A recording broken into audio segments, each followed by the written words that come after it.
Hello everybody and welcome to the new episode of Thinking Talks. Today we have our Martin Center Research Associate, opposition leader and former Deputy Minister of Energy of Russia, Vladimir Milov with us. We will discuss about, of course, the state of war in Ukraine and the current developments.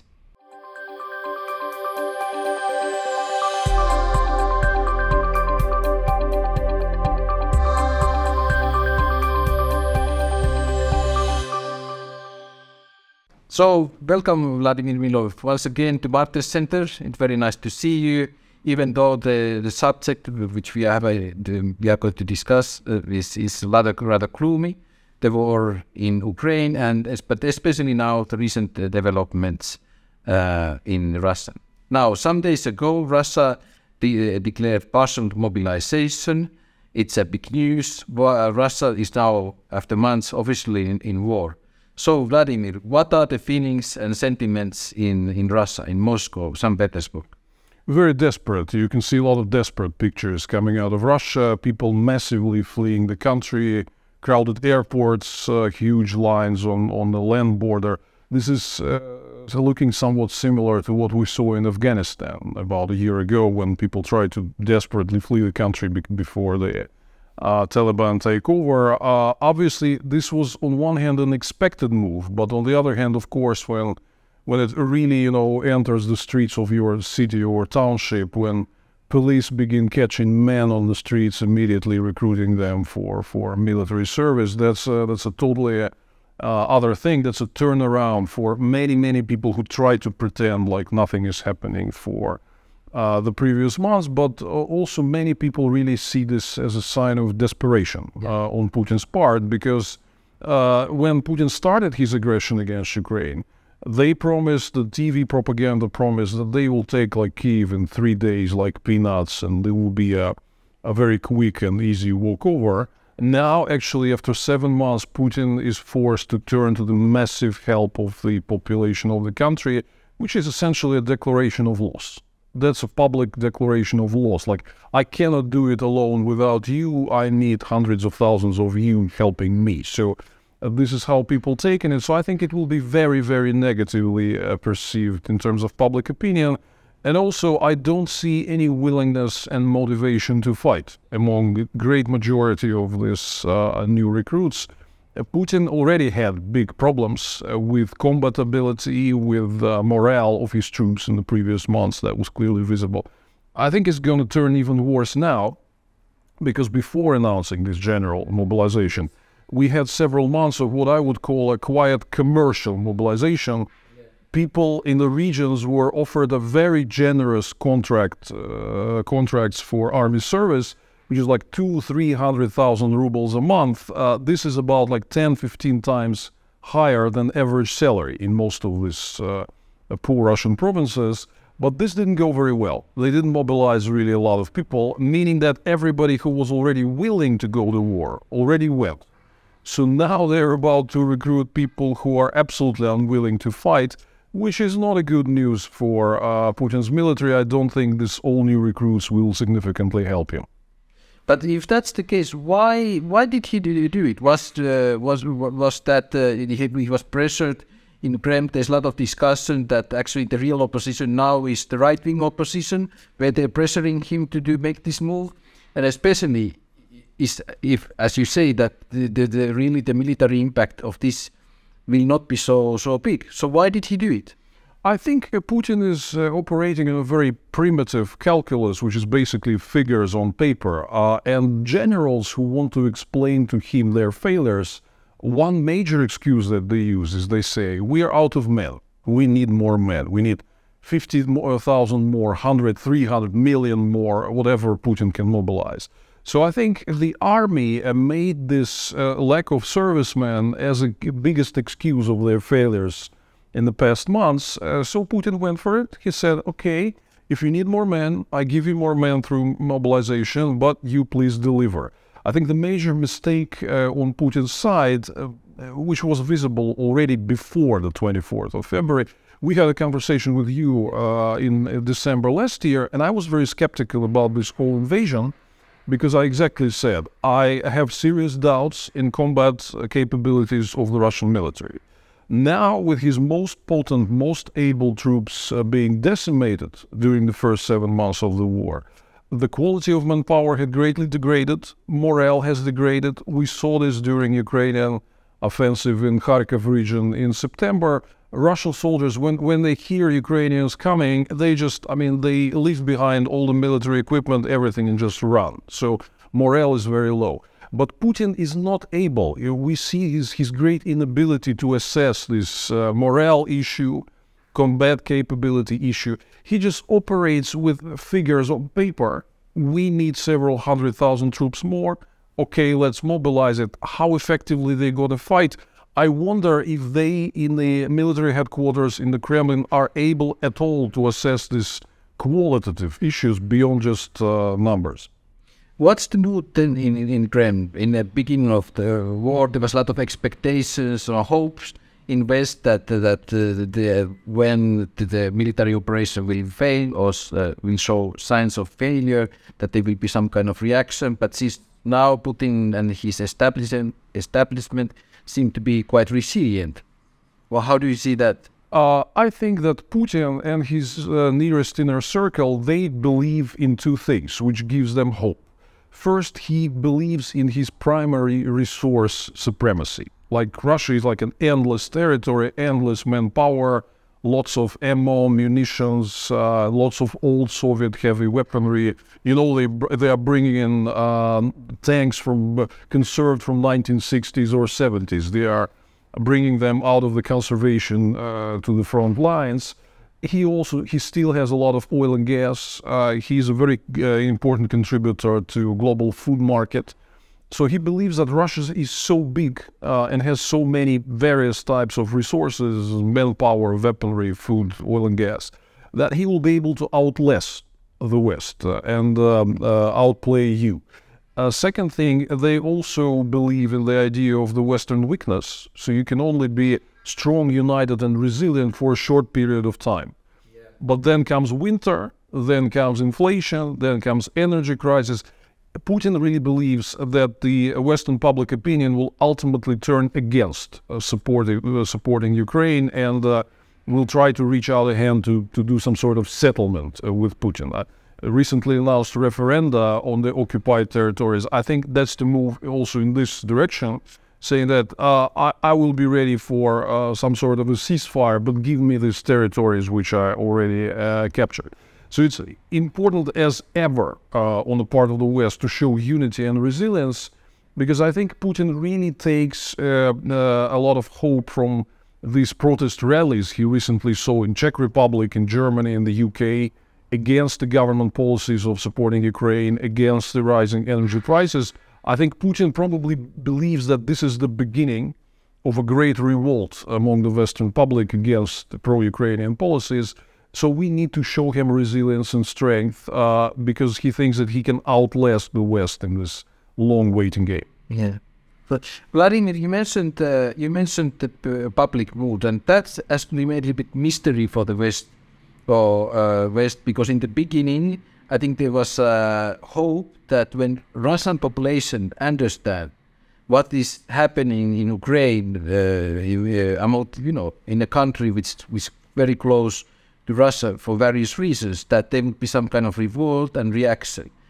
Now it seems that, or the impression is that in fact many people have kind of made their peace with the war and kind of they had to pick a side, and many picked the side of, okay, we are now with our mother country, with Russia, and so it, how do you explain? Because it looks like for somebody outside, like there's many segments of opinion in the Russian population. Those who are very much engaged, those who are fear, those who are supporting, all that. So how will that play? And secondly, does it have any political importance? Can we, when this story of the war in Ukraine goes on in Russia, does the public opinion and population have any word to say in that dynamics? Public opinion in Russia is a mystery not only to the Western observers, but even to the professional Russian pollsters who have been working in this field for decades. Now they face an unprecedented, enormous percentage of rejections People simply reject to talk to pollsters and answer the questions. You only have, I would dare say, like single-digit percentage of the population of respondents who are approached actually agreed to answer questions of the pollsters. So yeah, you are absolutely right that we see a strong signs of division among the public opinion. You have a very aggressive, very imperialist, very pro-war part of the population that is also very loud, very visible because it resonates with the state propaganda. But all merits show that they're no bigger than probably about a third of the population. You also have roughly similar part of the population which is visibly against the war and not supporting Putin, but it's also very afraid. Because since the war began, Putin introduced a totally new, previously unknown criminal penalties, like up to 15 years in prison for saying something about the Russian war, which Putin doesn't like. This is called discreditation of the Russian army. So you have this notorious sandwich, right? You can get 15 years in jail for reposting Navalny, being part of the extremist network, as Putin sees it. You can get 15 years in jail for saying something about Russian war, which Putin doesn't like. Now, new criminal punishment is introduced for refraining to take part in military mobilization. So, like everywhere you turn, you have a real prison term in front of you. People are very afraid. They are very afraid of that. They see at the precedents and examples of the opposition leaders who have been put in jail in big numbers. We have a record number of political prisoners, several times bigger than what we had in Brezhnev times in the Soviet Union. So people see that, people look at how haggard Navalny is looking from the prison, and they see all these harsh conditions. They're just simply trapped and afraid. All the big organized protest movement was cracked, either imprisoned or exiled. So people say, okay, we're ready to protest, but what can we do alone when all the organized protest network has been crashed? So this is why you are not seeing any major protests now.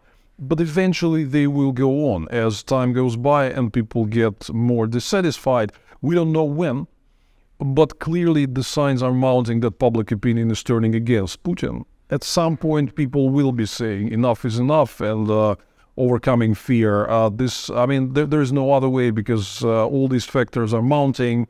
Discontent with the economic situation, which is very, very bad and getting worse. Mobilization will also play as a major factor. So you will see more protests down the road, but at this moment people are extremely afraid to do anything.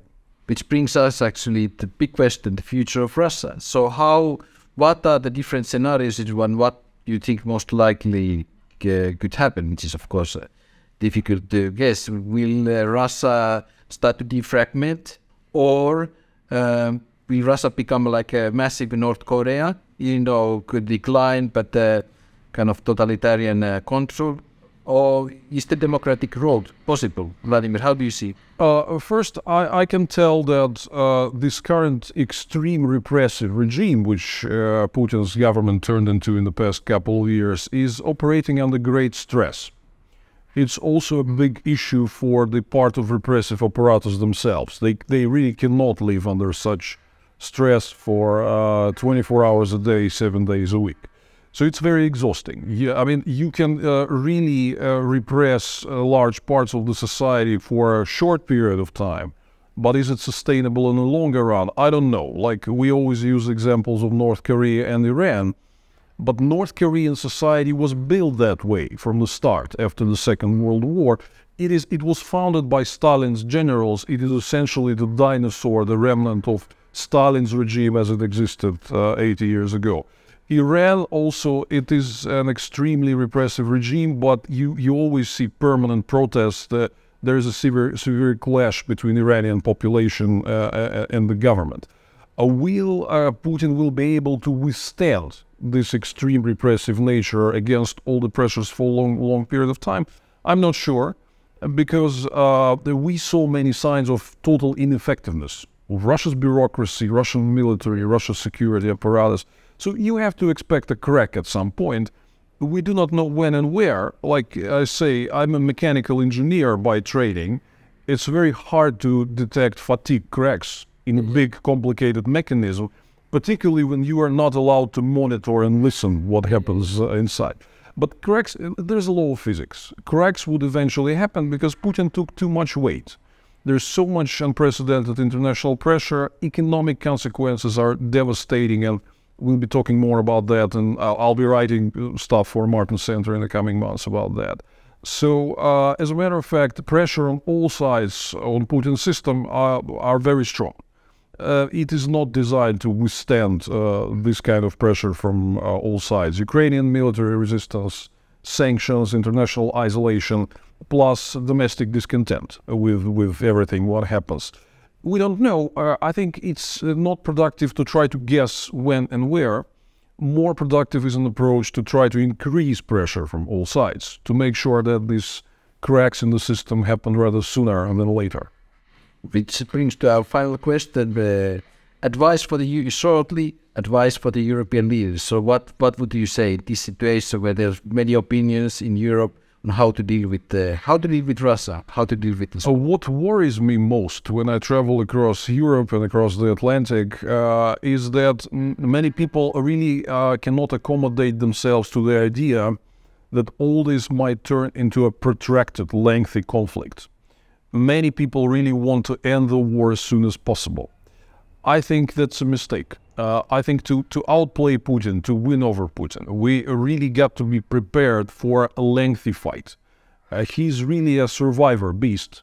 He's shown himself a survivor for nearly a quarter of a century in power. He's still got a lot of resources, and we see with this mobilization move that he's determined to continue. He's not ready to admit any sort of defeat or loss. So I think these voices that are saying we need to do something to end the fighting as soon as possible, this is not a relevant position. I think the determination and unity of the West that we've seen over the past months should continue into a lengthy period until Putin is done. And we need to increase pressure on all sides, military pressure, sanctions, waking up domestic Russian population to make sure it finally turns against him, which I believe will happen down the road. So pressure from all sides, Ukraine, Western sanctions, Russian population, and then we will see changes in the situation. Determination, preparedness for a lengthy fight. Unpleasant as it may sound, I think that's the reason. Lengthy, what do you mean? Years? Years, definitely. The analogy that comes to my mind is the Iran-Iraq war of the 1980s. A lengthy standoff with hardly any movement of the, battle lines. A lot of resources spent, unfortunately, lots of casualties. This is the scenario which looks very similar because Putin is ready to fight this war with conventional, outdated weaponry from 1960s and 70s. He's really determined as long as he has resources and doesn't feel major cracks in the system. So years at the very least. And we should not be afraid of that because obviously this is where things are going. So we need to not be afraid, but prepare for a lengthy fight and prepare to win it. Thank you. Thank you, Vladimir Milov, for this interesting discussion, and we will keep following the events. Thank you. Dear friends, thank you very much for following our discussion, and welcome back in the future to Martin Center website to follow our future thinking talks.